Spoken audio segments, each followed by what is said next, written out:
Ilocos empanada.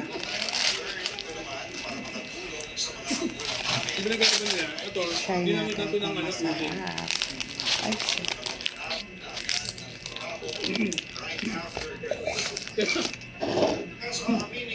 Kaya malalaman mo yung usok.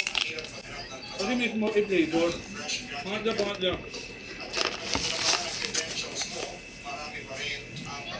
Pero magdaman ko, yun nga, ginamitan ko ng pangaypay doon sa fusion.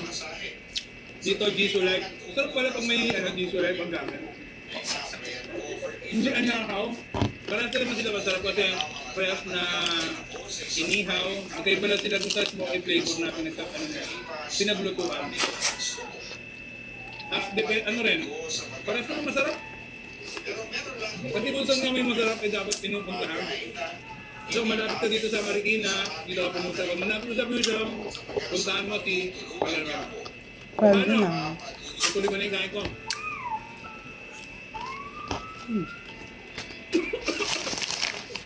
First ever big rock na playlist ni Naomi Peña sa ngayon ay meron siya sa Banchero di Mariqueño. Nakakaiba nga dahil sa may secret sauce na ayaw sabihin kung ano yung secret.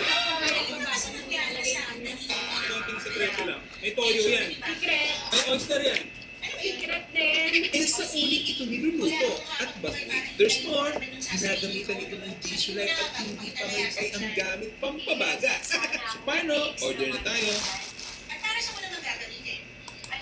ko lang, gagamitin kong pamasahe kasi simula na ako sa probationary period ko dun sa company. May itlog and may munggo. Papaya. Medyo nahirapan lang. Pero puti, meron din ako na pag-applyan. Mababa nga lang sweldo, pero wala naman kaso kasi nagsisimula pa lang naman ako. Kung ako yan, hindi ko tatanggapin yung mababang sweldo na yan. Naghihirap ako ng 4 na ako sa pag-aaral tapos pwede na papasweldo nila sa akin. O bakit? Nila. Sabi ko nga, walang kaso sa akin kasi nagsisimula pa lang naman ako. Saka gagalingan ko, pagpaputihan ko sa trabaho ko sigurado naman po kung No wala lipstick. tataas din sweldo ko. Sus, pauso lang nila yan. Ilang taon na rin ako nagtatrabaho, no? At marami lang nila ng kumpanya na napasukan. Pero pare-pareho lang step nila. Tataas ng sweldo, mapupromote daw, pag pinalingan mo sa trabaho, pero hindi yan.